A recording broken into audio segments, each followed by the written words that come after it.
Continue பண்ணலாம் sir.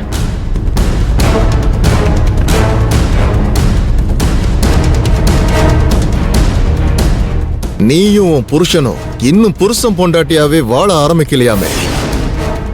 நீயும் உன் புருஷனும் ஏற்காட்டுக்கு ஹனிமூன் ட்ரிப் வந்தப்பதானே என் பையனை கொலை பண்ணி அந்த கேஸ்ல மாட்டி பிரச்சனையாகி வெளியில வந்த. அப்போ உங்களுக்குள்ள எந்த ஹனிமூனும் நடக்கல. நீங்க உங்க லிமிட்டை தாண்டி போயிட்டு இருக்கீங்க சார். ஒரு பொண்ணு கிட்ட என்னெல்லாம் கேட்க கூடாதோ அதையெல்லாம் கேட்டுட்டு இருக்கீங்க. கொஞ்சமாவது நாகரீகமும் இங்கீதமும் இருந்தா மத்தவங்களோட பர்சனல் விஷயத்த இப்படியா ஓபனா கேப்பீங்க? பர்சனல் விஷயம் 4 செவுத்துக்குள்ள இருக்கிற வரைக்கும் தான் அதை யாரும் கேள்வி கேட்க முடியாது.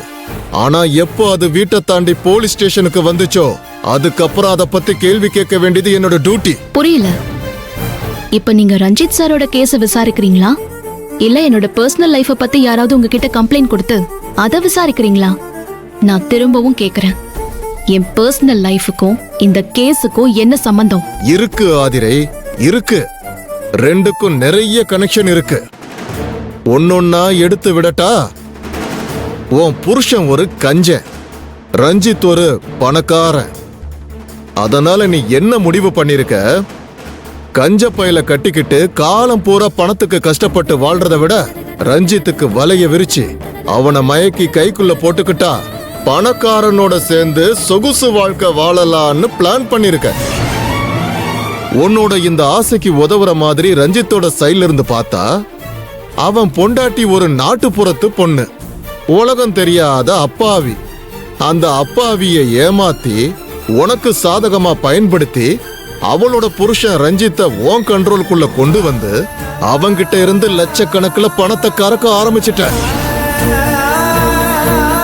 ஒரு கட்டத்துல உன்னோட பண வெறி லிமிட்டை தாண்டி போக ஆரம்பிச்சிருச்சு. நீ எப்ப பார்த்தாலும் ரஞ்சித்த பணம் கேட்டு மிரட்டி டார்ச்சர் பண்ணிருக்க. அவன் இறந்த அன்னைக்கும் அவங்கிட்ட பணம் கேட்டு பிரச்சனை பண்ணிருக்க. அதனால அவன் பயங்கரமா ஸ்ட்ரெஸ் ஆயிட்டான். உன்கிட்ட இருந்து எப்படி தப்பிக்கிறதுன்னு தெரியாம தவிச்சிருக்கான், துடிச்சிருக்கான். ஆனா என்ன பண்ணாலும் உன்கிட்ட இருந்து தப்பிக்கவே முடியாதுன்னு தெரிஞ்சுக்கிட்டு வேற வழியே இல்லாம தற்கொலை முடிவுக்கு போயிட்டான். இதான நடந்தது. சோ ரஞ்சித்தோட மரணத்துக்கு நீதான் காரணம். இந்த கதையெல்லாம் நீங்களா கற்பனை பண்ணி உருவாக்குனது.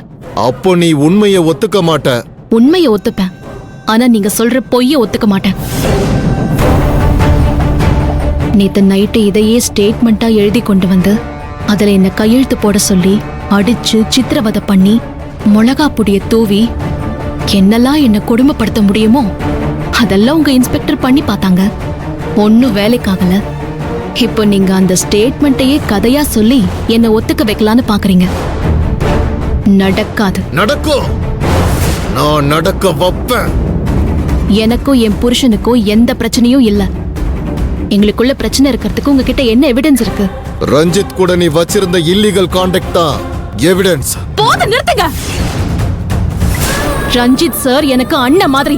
அவரோட என்ன சேர்த்து வச்சு தப்பா பேசினா யாரா இருந்தாலும் சும்மா விட மாட்டேன். ஏய், சும்மா கத்தாத. கத்திட்டா நீ பெரிய இவன் நான் நம்பணுமா?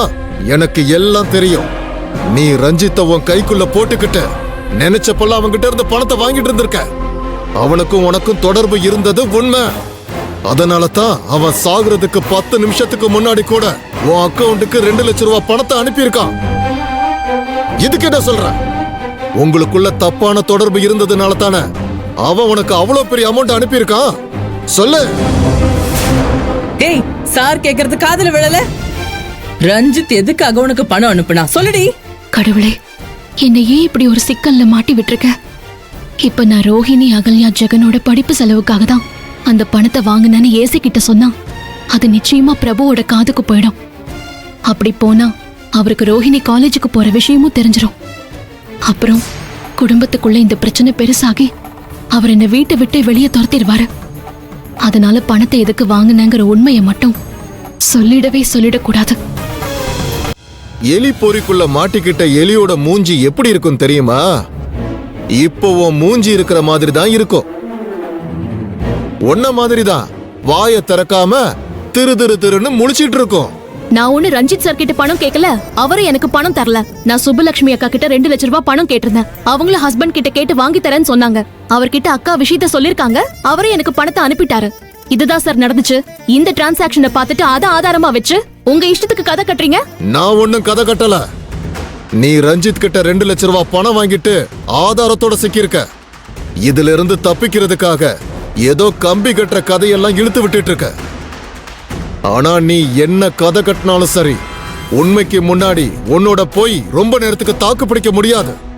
உன் மேல ரொம்ப ஸ்ட்ராங்கா எஃப்ஐஆர் போட்டிருக்க.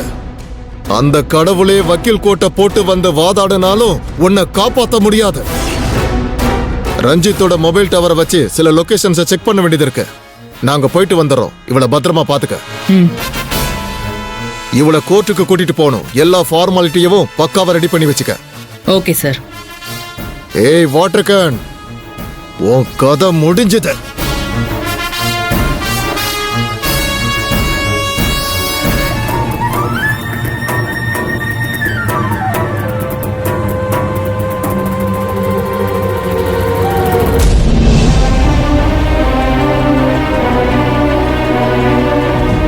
மயிலு, எனக்கு இங்கே தான் டியூட்டி. நீ நேராக மாப்பிள்ளை வீட்டுக்கு போயிடு. ஆதரவு இல்லாதனால வாட்டர் கேன் கடையை நீயே பார்த்துக்க. சரியா? சரிப்பா, நான் பார்த்துக்கிறேன். கொடு, புறப்படு. வரேன்ப்பா. ஆ.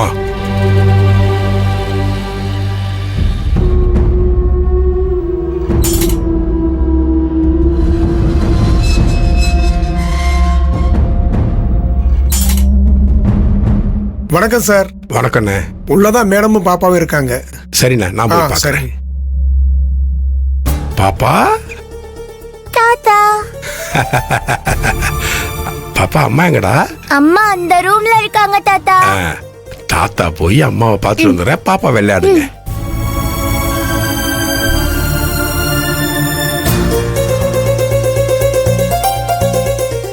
ஏம்மா,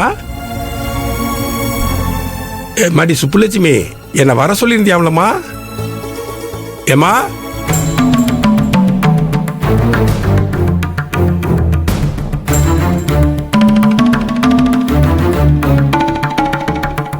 ரூமுக்குள்ள காணுமே.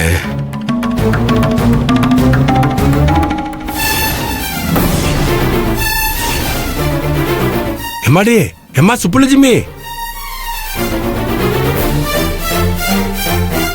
எம்மாடி, எம்மா சுப்புலட்சுமி, எம்மா, எம்மா சுப்புலட்சுமி, சுப்பு,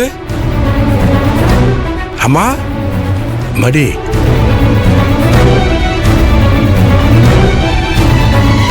டிரைவர்னே, சார். டிரைவர்னே, அம்மா மயக்க போட்டு விழுந்தாங்க. வாங்க. Mummy, mummy, mummy.